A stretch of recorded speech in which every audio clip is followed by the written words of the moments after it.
आज हम बात करेंगे भारत के उस शहर की जिसने दुनिया को डोसा दिया। एक ऐसा शहर जहाँ की गड़बड़ आइसक्रीम पूरे भारत में फेमस है। और इस शहर में है एक अनोखा कृष्ण मंदिर जहाँ भगवान श्री कृष्ण खिड़की से देते हैं भक्तों को दर्शन। प्राचीन समय से लेकर अब तक न जाने कितने ही नामों से पहचाना गया है ये शहर का लिटरेसी रेट है 90% के पार और ये काजू और नट्स का एक्सपोर्ट करने में काफी आगे है। और यहीं पर वो बीच स्थित है जिस पर वास्को डी गामा ने पहली बार कदम रखे थे। जी हाँ दोस्तों, अब तो आप पहचान ही गए होंगे। हम बात कर रहे हैं उडुपी शहर की। तो चलिए एक साल चलते हैं इस शहर के सुहाने सफर पर। लेकिन दोस्तों, उडुपी शहर कर्नाटक में अरब सागर के तट पर बसा हुआ एक शहर है जो उडुपी जिले में आता है और मंगलौर के उत्तर में पड़ता है। उडुपी की गलियों में सुबह सुबह घरों के बाहर सजी रंगोलियां, बालों में गजरा लगाए महकती गृहिणियां, शहर को नहलाती अरब सागर के पानी की छींटें और मंदिर में बजती घंटियां आए है इस शहर की खूबसूरती में चार चांद लगा देती हैं। गिरजाघर में गॉड के सामने जलती मोमबत्तियां, मणिपाल इंस्टीट्यूट के छात्रों की गिटार की आवाज, गीत गाते पक्षी और मालपे बीच पर मौज मस्ती संग धमाकेदार संगीत की धुन पर झूमती शाम और मनमोहक नजारों से सजा है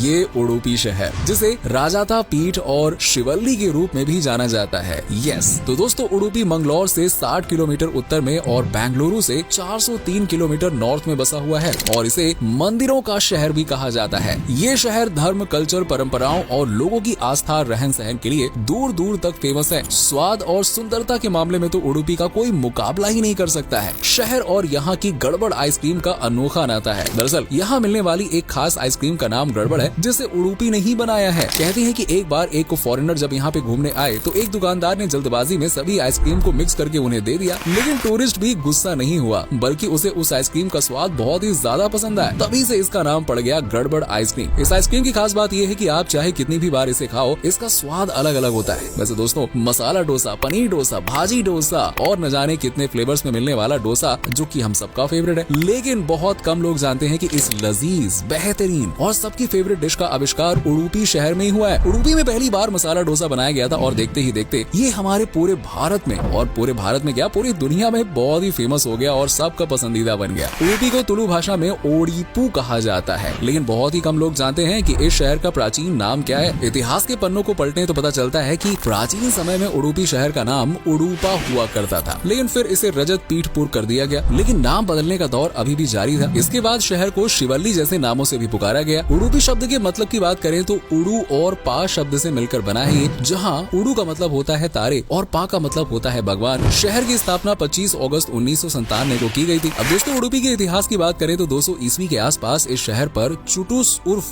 तुलुस और 600 ईस्वी में कदम्ब वंश का शासन उडुपी में हुआ करता था। लेकिन फिर चालुक्य वंश की नजर उडुपी पर पड़ी और कदम्ब राजा चालुक्य के सामने घुटने टेकने पर मजबूर हो गए और इस तरह से उडुपी में सत्ता बदली और चालुक्य शासन ने यहाँ कदम जमा लिए थे। तब चालुक्य वंश के राजा कीर्तिवर्मन ने यहाँ पे राजपाट चलाया। 1554 में केलादी नायक और 200 वर्षों बाद 1763 के लगभग हैदर अली ने उडुपी पर जीत हासिल की थी। फिर आया साल 1782 जब टीपू सुल्तान भी इस ओर आया और अपनी सत्ता जमाने में कामयाब रहा। लेकिन ब्रिटिशर्स के आने के बाद से सभी की सत्ता धरी की धरी रह गई और उडुपी चला गया अंग्रेजों के हाथ में। हालांकि आजादी के बाद भी कई साल बाद उडुपी एक अलग राज्य के रूप में गठित हुआ। दोस्तों, मौजूदा समय में कर्नाटक के 1,91,791 स्क्वायर किलोमीटर के एरिया में से 68.23 वर्ग किलोमीटर का क्षेत्रफल उडुपी के नाम है, जबकि शहर का टोटल पॉपुलेशन 1,70,000 के आसपास है। वहीं मेट्रो पॉपुलेशन देखें तो 2,27,000 के आसपास है। इस आबादी का सबसे बड़ा हिस्सा हिंदुओं के नाम है जो कि 84.74% है, जबकि शहर का दूसरा प्रमुख धर्म मुस्लिम है जो कि 8.04% है और तीसरा धर्म जिसे सबसे ज्यादा लोग फॉलो करते हैं वो है ईसाई धर्म जो कि कुल आबादी में 6.91% का है। वहीं बाकी दूसरे धर्म से जुड़े लोग भी यहाँ पे रहते हैं। अब वैसे तो पूरे कर्नाटक में आपको ज्यादातर कन्नड़ लैंग्वेज ही सुनने को मिलेगी, लेकिन उडुपी में कन्नड़ नहीं बल्कि तुलु भाषा सबसे ज्यादा सुनने को मिलती है। हालांकि यहाँ कोंकणी और कन्नड़ भाषा को बोलने वाले लोग भी रहते हैं और कई लोग तो ऐसे हैं जिन्हें ये तीनों भाषाएं बहुत अच्छे से आती हैं। वहीं मुस्लिम आबादी उर्दू, बेयरी और डेक्कनी जैसी भाषाओं को बोलचाल में यूज करते हैं और शहर की ऑफिशियल लैंग्वेज कन्नड़ ही है। दोस्तों, उडुपी फेमस है कृष्ण मंदिर के लिए, जहाँ भगवान श्री कृष्ण दरवाजे से नहीं बल्कि खिड़की से अपने भक्तों को दर्शन देते हैं। ये साउथ इंडिया का सबसे प्रमुख तीर्थ स्थल माना जाता है, जहाँ जन्माष्टमी के दिन श्री कृष्ण के दर्शन के लिए 4 से 5 घंटों का इंतजार करना पड़ता है। मंदिर में खिड़की पर 9 होल यानी कि छेद बने हुए हैं, जिनमें से भक्त अपने भगवान कृष्ण जी के दर्शन करते हैं। छोटे छोटे छेदों या फिर खिड़कियों से जैसे ही आप गर्भगृह में देखेंगे श्री कृष्ण की चमचमाती मूर्ति और उनकी मुस्कान, आए है आपकी सारी तकलीफें दूर हो जाएंगी। और मंदिर में हर साल हजारों की संख्या में भक्त आते हैं, जिनके लिए सुबह 11 बजे से ही प्रसाद वितरण का काम शुरू हो जाता है। अगर आप नास्तिक हैं तब भी ये मंदिर आपको अपनी तरफ खींच ही लाएगा, इसलिए जब भी मौका मिले उडुपी के श्री कृष्ण मंदिर में जरूर जाइएगा। उडुपी में दोस्तों लोगों को हाथ से खाना खाने में बड़ा ही मजा आता है, फिर चाहे उन्हें चावल खाने हो या फिर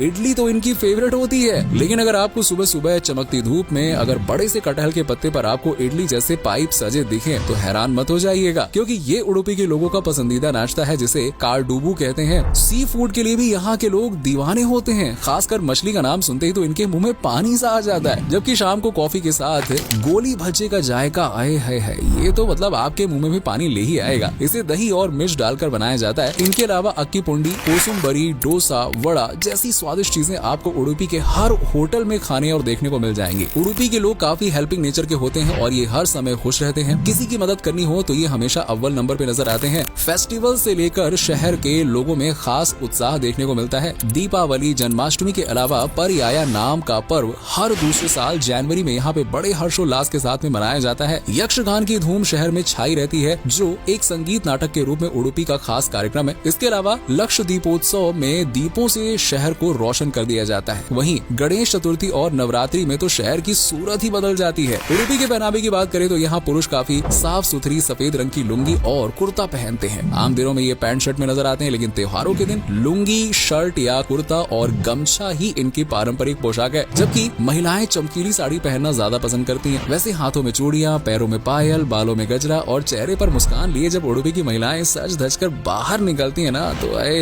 हर किसी की सांसें ही थम जाती हैं। दोस्तों इस शहर को एजुकेशन के मामले में भी कर्नाटक में बेस्ट माना जाता है और यहाँ के मणिपाल इंस्टीट्यूट को पूरे देश में ख्याति प्राप्त है। यहाँ उम्दा education, best faculty, cultural activities, सारी की सारी चीजों की व्यवस्था है। वैसे उडुपी का जो लिटरेसी रेट है वो है 93.55% का। यहाँ महिलाओं से लेकर पुरुष तक सभी को पढ़ाई लिखाई मतलब सब कुछ अच्छे से पता है यार, क्या करना है। उडुपी शहर में कटहल का प्रोडक्शन सबसे ज्यादा होता है, लेकिन बात अगर शहर की इकोनॉमी को सपोर्ट करने की करें तो उसमें ज्यादा योगदान काजू और नट्स का है, क्योंकि उडुपी ना काजू और नट्स को बड़ी संख्या में एक्सपोर्ट करता है। इसके अलावा अनाज, सब्जियां, दालें, नारियल यहाँ की मुख्य फसलें हैं जो आपको ज्यादातर खेतों में लहराती हुई नजर आएंगी। वैसे खनिज पदार्थों की बात करें तो उडुपी में ग्रेनाइट और लेटेराइट स्टोन के भंडार भी हैं, जबकि बॉक्साइट, लाइम शेल, सिलिका जैसे तत्वों की भी उडुपी में मेहरबानी है। वहीं हैंडीक्राफ्ट, सर्विस सेक्टर, इंडस्ट्रीज भी अब उडुपी की शान बढ़ा रहे हैं। वैसे आपको बता दें कि Karnataka ease of doing business में अच्छी रैंक पर है, जिसका असर उडुपी में भी देखने को मिल रहा है और शहर में इन्वेस्टमेंट बढ़ रहा है, जिसके चलते लोगों को रोजगार भी मिल रहा है। वैसे बेरोजगारी खत्म होने से लोगों के चेहरे पहले से ज्यादा खिल रहे हैं। साथ ही यहाँ छोटे बड़े सभी उद्योगों को पैर जमाने का मौका दिया जा रहा है। चलिए अब आपको इस शहर से जुड़ी कुछ खास जगहों पर सैर करवाते हैं। उडुपी की जान है मुरुदेश्वर बीच, जहाँ म्यूजिक की धुन के बीच आसमानी बादल के नीचे चमकीली रेत पर बैठकर हर शाम हसीन हो जाती है। इस बीच पर स्थित है भगवान शिवा की भव्य प्रतिमा। इसे देखते हुए आपको ऐसा फील होगा जैसे शिवजी खुद इस बीच पर ध्यान मुद्रा में बैठे हुए हैं। आसमान को छूते टावर सा ऊंचा शिव मंदिर बीच की शोभा कई गुना बढ़ा देता है। ये शहर से करीबन 102 किलोमीटर की दूरी पर है, जहाँ जाना अद्भुत हो सकता है। सफेद रेत से सजा सेंट मैरी आइलैंड उडुपी का सबसे शानदार बीच है। ये वही जगह है जहाँ समुद्री यात्रा पर निकले वास्को डी गामा ने पहली बार कदम रखा था। शानदार मौसम वाला ये आइलैंड प्राकृतिक सुंदरता से घिरा हुआ है। चारों तरफ नारियल के पेड़, क्रिस्टल सा साफ पानी, रॉक बीच की सुंदरता में चार चांद लगा देते हैं। उडुपी का करकला